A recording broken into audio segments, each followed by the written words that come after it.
வணக்கம் நண்பர்களே, welcome to Lakshan's world. நாம் இன்றைக்கி ஒரு ரெசிபி தான் பார்க்க போகிறோம். அதுவும் புடலங்காவை வச்சு. புடலங்காவில் நார்மலாக நம்ம கூட்டும் பொரியலும் தான் பண்ணியிருப்போம். இந்த மாதிரி குழம்பு வச்சு பாருங்கள், வீட்டில் இருக்க எல்லாருக்கும் பிடிக்கும், குழந்தைங்களும் விரும்பி சாப்பிடுவாங்க. இதை நீங்கள் சப்பாத்திக்கும் சாப்பிட்லாம், ரைஸுக்கும் சாப்பிட்லாம், நல்லா சூட்டபுளாக இருக்கும். வாங்க எப்படி பண்ணாலும் வீடியோக்குள்ளே போய் பார்க்கலாம். இந்த குழம்புக்கு மீடியம் சைஸில் உள்ள 2 புடலங்காய் எடுத்துருக்கிறேன்.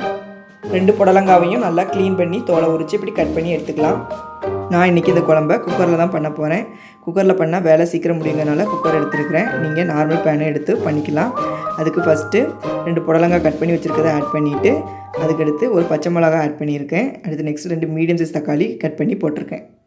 புடலங்காய் ஸ்மெல் சில பேருக்கு பிடிக்காது, அதுக்காக வேண்டி ஒரு கைப்பிடி அளவு கருவேப்பிலை ஆட் பண்ணியிருக்கிறேன். அதனால் அந்த புடலங்காய் ஸ்மெல் வராது. இந்த காய்க்கு தேவையான உப்பு ஆட் பண்ணிக்கலாம். இப்போ இந்த காய்க்கு தேவையான வாட்டரை ஆட் பண்ணி குக்கரில் 3 விசில் வச்சு எடுத்துக்க போகிறேன். நெக்ஸ்ட்டு குழம்புக்கு தேவையான தேங்காய் பேஸ்ட் அரைச்சி எடுத்துக்கலாம். இதுக்கு அரைமுறி தேங்காய், கொஞ்சம் பெருஞ்சீரகம், 6 மிளகாத்தூள் எடுத்துருக்கிறேன். பாருங்கள், புடலங்காய் ஓரளவு வெந்துட்டு இந்த ஸ்டேஜில் நான் குக்கரை மறுபடியும் அடுப்பில் வச்சுட்டு ஏற்கனவே நம்ம அரைச்சி வச்சுருக்கிற தேங்காய் பேஸ்ட்டையும் ஆட் பண்ணியிருக்கிறேன். இந்த ஸ்டேஜில் உங்களுக்கு எவ்வளவு குழம்பு வேணுமோ அந்த அளவுக்கு தண்ணி ஆட் பண்ணி குழம்பு ரெடி பண்ணிக்கோங்க. முதல்ல நீங்கள் தேங்காய் பேஸ்ட் எல்லாம் அரைச்சி ஊற்றியும் குக்கரில் விசில் வர வைக்கலாம். ஆனால் அதோட டேஸ்ட் இருக்காது, அதனால் இப்படி பண்ணியிருக்கேன். 1 ஸ்பூன் மஞ்சள் தூள் ஆட் பண்ணியிருக்கேன். நெக்ஸ்ட்டு குழம்பு கொத்தமல்லி தூள் 1 ஸ்பூன் ஆட் பண்ணியிருக்கிறேன். இதுக்கு ரொம்ப கொத்தமல்லி தூள் தேவையில்லை, இந்த அளவுக்கு ஆட் பண்ணாலே போதும், நல்லா டேஸ்ட்டாக இருக்கும். நெக்ஸ்ட்டு நான் ஏற்கனவே ஒரு நெல்லிக்காய் அளவில் புளி எடுத்து ஊற வச்சுருந்தேன். அதை கரைச்சி இந்த குழம்புல ஆட் பண்ணிக்கலாம். நீங்கள் புளி வேண்டானாலும் ஸ்கிப் பண்ணிக்கோங்க, தக்காளி கூட ஒன்று போட்டுக்கோங்க, நல்லாயிருக்கும். குழம்புக்கு தேவையான சால்ட் ஆட் பண்ணிக்கலாம். 5 மினிட்ஸ் கொதிச்சாலே குழம்பு ரெடி ஆயிரும்.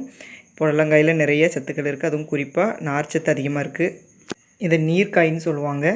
உடம்புல கழிவெல்லாம் வேர்வை மூலமாக வெளியேற்றிடும். உடம்பை குறைக்க ட்ரை பண்ணிங்க அப்படின்னா இந்த புடலங்காயை வாரத்துக்கு 2 தடவை சாப்பாட்டில் சேர்த்துக்கோங்க, கண்டிப்பாக வெயிட் குறைஞ்சிரும். அடுத்து குழம்புக்கு தேவையான தாளிப்பு போடலாம். 3 ஸ்பூன் கோகோனட் ஆயில் ஆட் பண்ணிவிட்டு கொஞ்சம் சீரகம், கொஞ்சம் கடுகு, 4-5 பல் பூண்டு, அடுத்து கொஞ்சம் சின்ன வெங்காயம், கொஞ்சம் பெரிய வெங்காயம் ஆட் பண்ணியிருக்கேன். சின்ன வெங்காயமும் பெரிய வெங்காயமும் கூடுதலாகவே ஆட் பண்ணிக்கோங்க, அப்போ வந்து அதோட டெக்ஸ்சர் குழம்புலாம் நல்லாயிருக்கும். அடுத்து ஒரு காஞ்ச மிளகா, கொஞ்சம் கொத்தமல்லி இலை, கொஞ்சம் கருவேப்பிலை ஆட் பண்ணி இப்படி வெங்காயம் நல்லா ப்ரௌனாக வர வரைக்கும் வதக்கணும். இப்போ இந்த தாளிசத்தை நம்ம குழம்போட மிக்ஸ் பண்ணிக்கலாம். தாளிசத்தில் உள்ள வெங்காயம் நல்லா ப்ரௌன் ஆகணும், அப்போ தான் அதோட ஃப்ளேவர் நல்லாயிருக்கும். அதான் நம்மளோட புடலங்காய் குழம்பு ரெடி.